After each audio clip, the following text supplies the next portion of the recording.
अरे तू यही जा, कोई आ गया तो? अरे प्यार और शर्म साथे साथे ऐसे कैसे चली?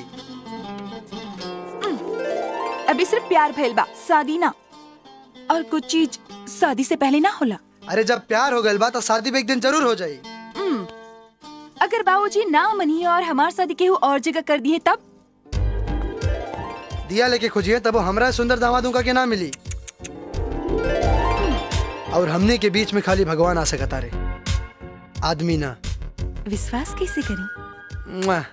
चांदनी चांद से होती है, सितारों से नहीं। मोहब्बत एक से होती है, हजारों से नहीं। अच्छा, चांदनी चांद की होगी तो सितारों का क्या होगा? मोहब्बत एक से होगी तो हजारों का क्या होगा? अच्छा, तो मोहब्बत में तो बहुत कुछ होगा।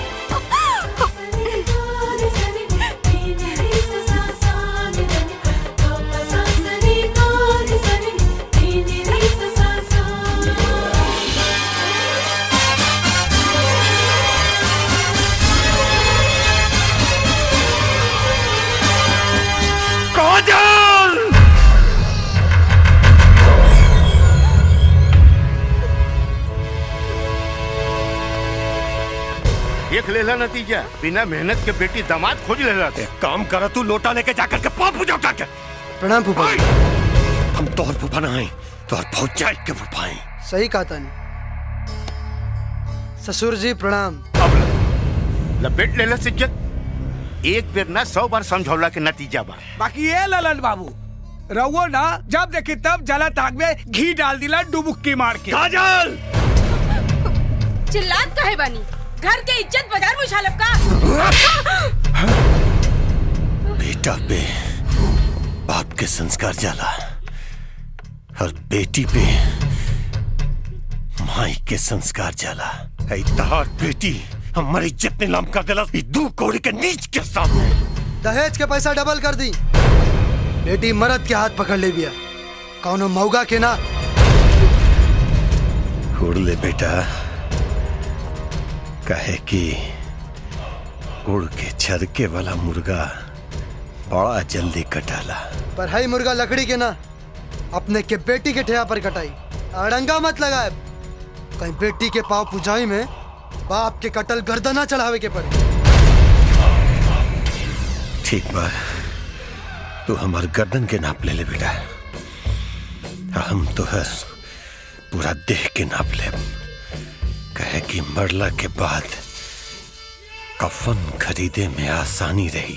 बारात में बाजा के जगह कफन के पेटी लेके आई। शमशान के पता बेटी के बता दे, कहे कि पहला बेर मुखाग्नि बेटा ना अपने के दामाद दी।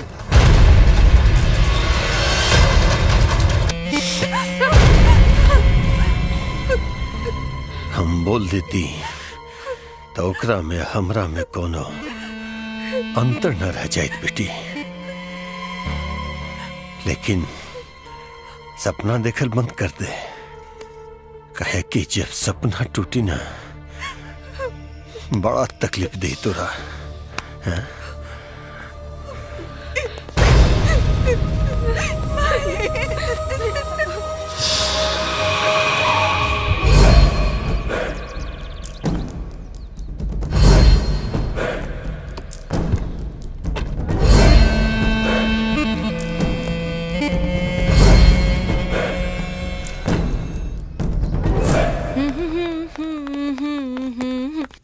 अरे फूफा जी, पालकी। अरे छोटन, आशीर्वाद दे दे बेचारी के। देख देख सर से कमर तक कैसे झुक गई बिया। ढोंगी के ढकोसला पे आशीर्वाद ना काली दिहल जाला। गलती से भी गरिया मत दे, वरना ऐसा पाव पुजाई हुई कि भूत पिशाच से ना भतीजी का चेहरा देख के डर लगी। ना बाबू,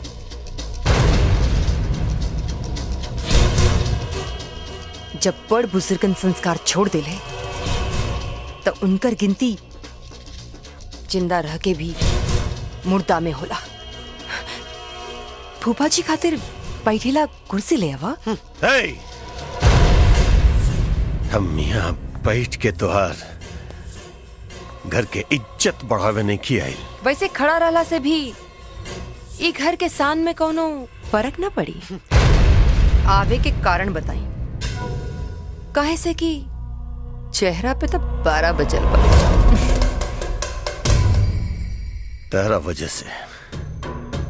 तारा वजह से हमर चेहरा के ही हाल भइल बा। लेकिन एक बात याद रख, जौना आग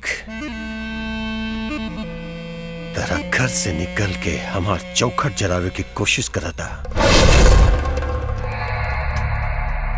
कहीं उहे आग से तार घर जर के चिता न बन जाए।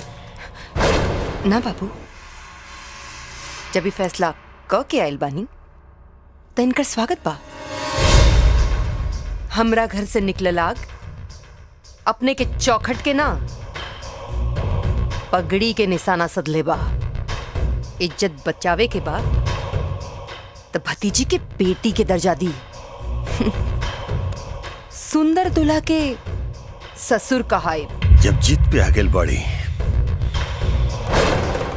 तो अपन जीत के दुआ भगवान से बनाओ, न तो अपन तेवर के लाश छुटावे खातिर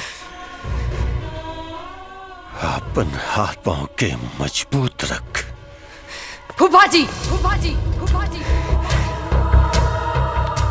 हमरा मजबूती के बजाय अपना के देखिए। काहे से कि हमार तेवर के हौसला बुलंद बा। बेटी के डोली सजा के रखें। काहे कि बिना दहेज के दूल्हा वो आज की तारीख में तनिका मुश्किल बा, है ना पापा जी?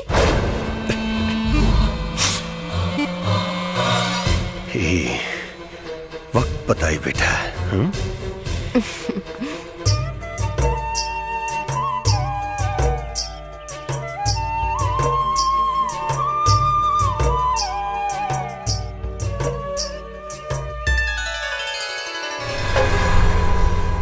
माता रानी की माई, ए माई, इदेगा मामा की वीडियो। वीडियो?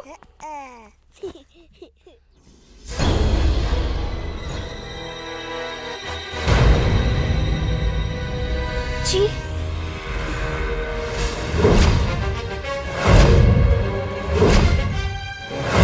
सब तो हमरा पहले से रहे, लेकिन अब हमरा यकीन हो गई।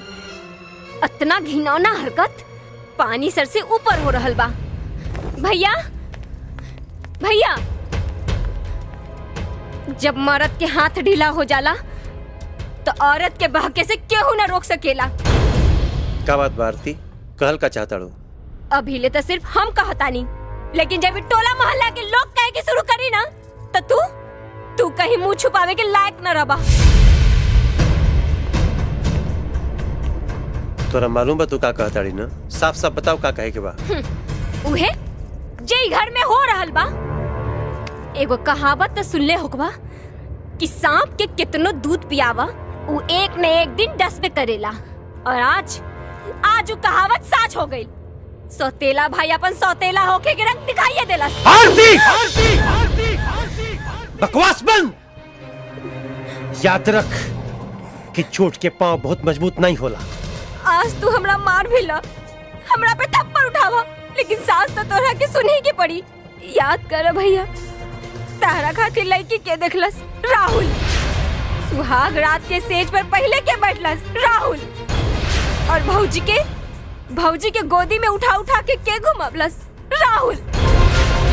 हर सुहागन औरत पूजा पाठ में सबसे पहले केकरा के टीका लगावेली? अपना मर्द के। लेकिन भौजी केकरा के लगावली? त राहुल के। हमरा तो वही दिन शक हो गई रहे, जे दिन ओकर नाम लेते ही तार पूजा के थाली से दिया बुझ गई। एक बात याद रखिए भैया, जिंदा मक्खी कबो न निकल जाला। और तारा सबूत चाहिए ना? हम दिखावतानी तारा के सबूत। अभी दिखावतानी तारा के सबूत। देखा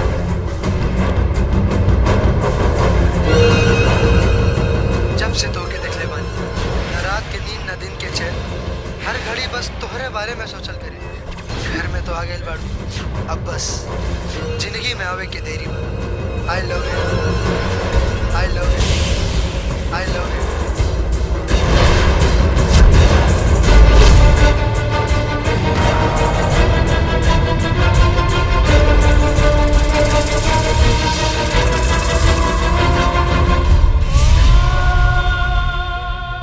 इन्हें हो सकत,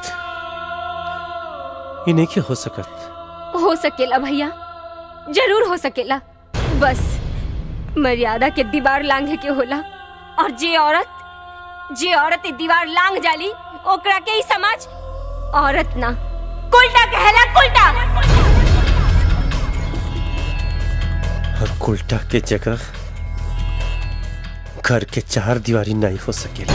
अरे पकड़ा।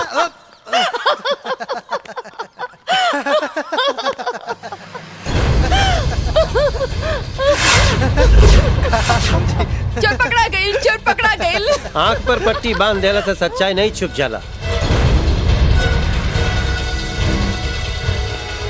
कब्बो न कब्बो सामने आइए जाला। अपने के कहे गलत टाइम पे आ गई है ना, या के चाहत रहल। नाना ऐसन काहे कहता नहीं जी? कहत नहीं कि देखावल चाहता नहीं, का देखावल चाहता नहीं तो लोगन के रिश्ता के सच।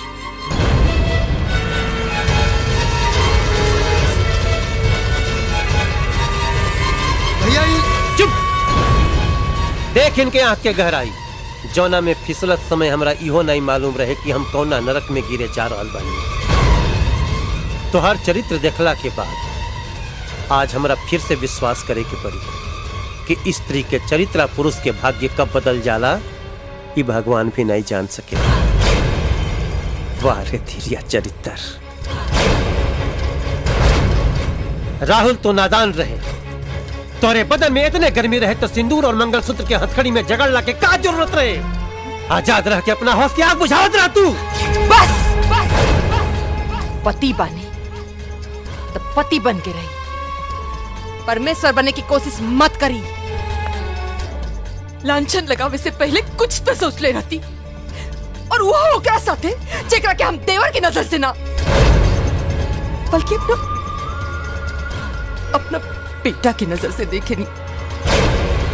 इतना सब कुछ भइला के बाद न तोहरे मुंह से शोभा नहीं खे देत।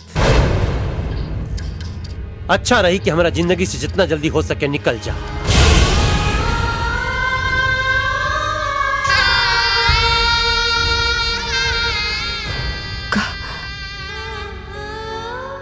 इस सोच अपने के संस्कार के नतीजा बा। एगो माई जब अपना बेटा के गले लगा लेवे, एगो बहन जब अपना भाई के गले लगा लेवे तो भाग होला, और उहे जब एगो भौजाई अपना देवर के गले लगा लेलस तो चरित्रहीनता बा। अगर यह चरित्रहीनता बा तो गर्व बा हमरा के अपना चरित्रहीनता पर। फैसला अब अपने के ना, फैसला अब हम करब, हम। और हाँ, सीता बन के अग्नि परीक्षा हम ना दे, और अपने के राम बना के दुविधा में भी ना डालो। पर अफसोस, अफसोस ही बात की जरूर रही कि राम जी के घर तोड़े वाला धोबी रहे, लेकिन हमार घर तोड़े वाला हमार पति। और जवना घर में पत्नी के सम्मान ही न बचल, वो घर में रहला से का फायदा, का फायदा? जाता नहीं हम।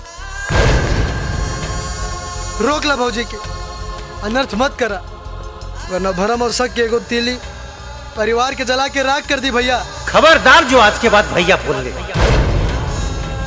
खत्म हो गई सब रिश्ता तो से। जो सौतेला भाई के अपने भाई से ज्यादा बढ़ के पलनी पोसनी, वो पीठ पर भी नहीं मन पर चूरा भोंकले बाटी।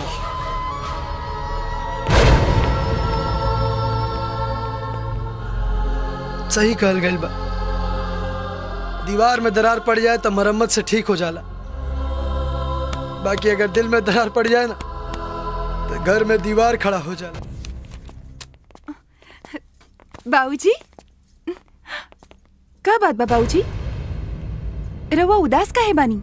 उदास तो नहीं की बेटा, लेकिन कुछ बात ऐसन बाकी है। अगर हम तारा बता दी तो तारा पाँव के नीचे की जमीन खिसक जाए। हमार पाँव इतना कमजोर नहीं खे, बात कहीं।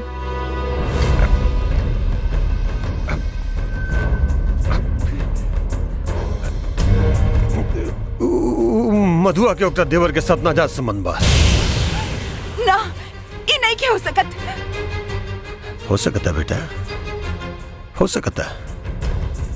अगर ऐसे ना रही तो ओकरा पति ओकरा घर से लात मार के बाहर ना निकाले रहे। बेटा, भगवान के घर में देर बा, अंधेर नहीं के। अब देखा ना, मधु अपना दरवाजा से बारात के लौटोले रही ना, आज देखा ओकर पति ओकरा घर से लात मार के बाहर निकाल देलस। अगर विश्वास नहीं करे तो पूछला अपन बड़का बाबूजी से। ये एकदम सही बात बा बेटी। सारा गांव जवार ओकनी पे थूकता। देवर भौजाई के पवित्र रिश्ता पर कालिक पुल दहला सरवा डुबुक्की मार के।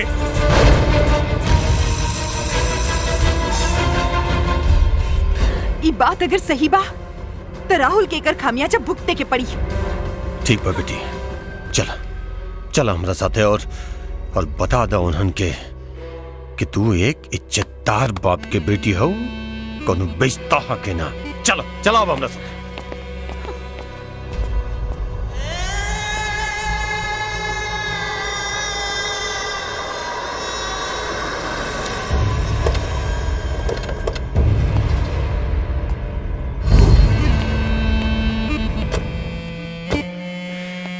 भैया, साली डाइन भी 7 घर छोड़ली हो, लेकिन ई तो अपना घर में जाके सेन मार देलस। छी छी छी छी, अपना भौजाई संगे कुकर्म करे में एकरा तनिको शर्म नहीं खेआई। अरे ई सरवा कौन कौन अंग कहवा से छूले होके डुबुक्की मार के। रुक जा राहुल,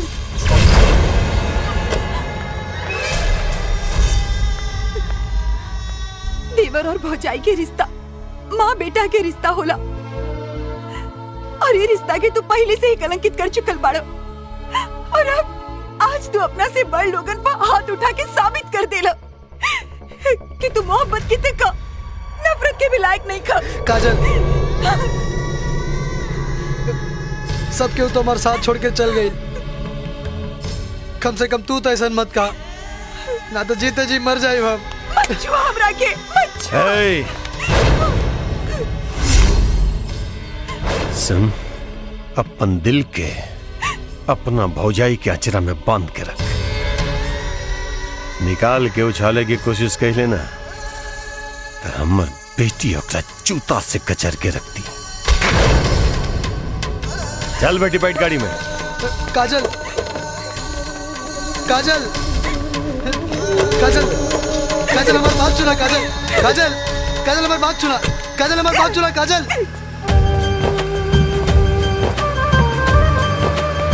राहुल, ए राहुल, राहुल, उठ, उठ भाई। ले चला, ले चला।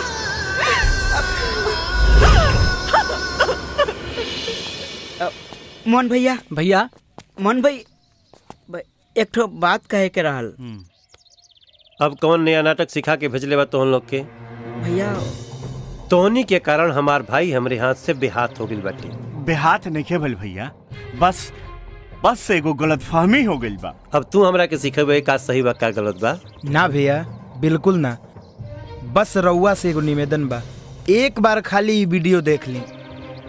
का बाटे मारे? तोहरा साली के पटावे के खातिर हमनी से कैले रहनी। हमनी के गलती के कारण ही सब गलतफहमी हो गल भैया। विश्वास नहीं के तो एक बेर, खाली एक बेर भैया है वीडियो देख ली। आधा वीडियो देख के पूरा फैसला कैला। अब भैया पूरा वीडियो देख के सही फैसला करा। हाँ भैया, और मेमोरी कार्ड में ज्यादा जगह ना रहला से पूरा वीडियो ना गइल भैया, एडिट क के आधा वीडियो ही गइल।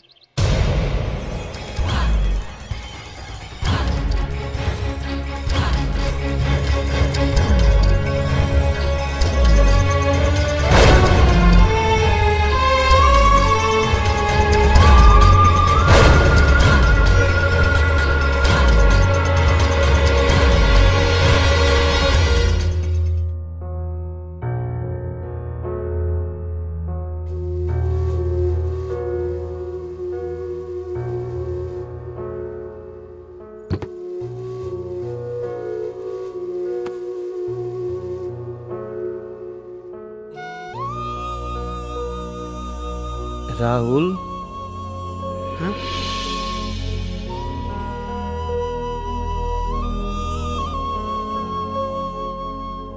तू ठीक कह ले राहुल कि आदमी के वह करे के चाहिए जौन ओकर दिल करे। कुछ गाव न रे,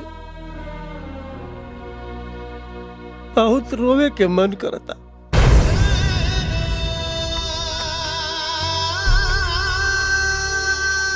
तू ही ना कहत रहा कि मरद के आंख में कबू आंसू निमन ना लागेला। एक वो गलती इंसान के कितना नीचे गिरा देला। अपने नजर में आदमी कितना गिर जाला। हम अपने लक्ष्मण जैसन भाई और सीता जैसन पवित्र पत्नी पर शंका करके बहुत गलती करी, बहुत भूल कर गए नीरे।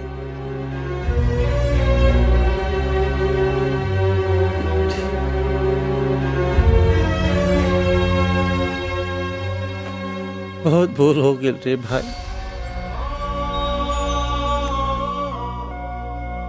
समझ में नहीं ख्यावत कि अब का करी।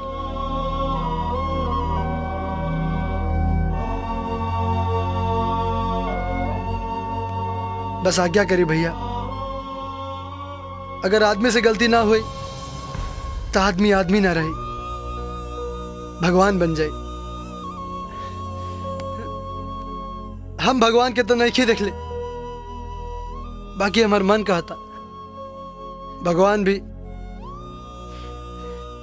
हमार भैया जैसन हुई है।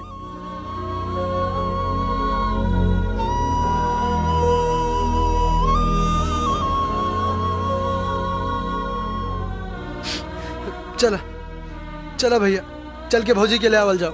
बाकी उनका से कहब का? कुछ बात ऐसा होला कि बिना बोलले ही समझ में आ जाला। भैया हम तोरा के बहुत छोट समझत रहनी रे।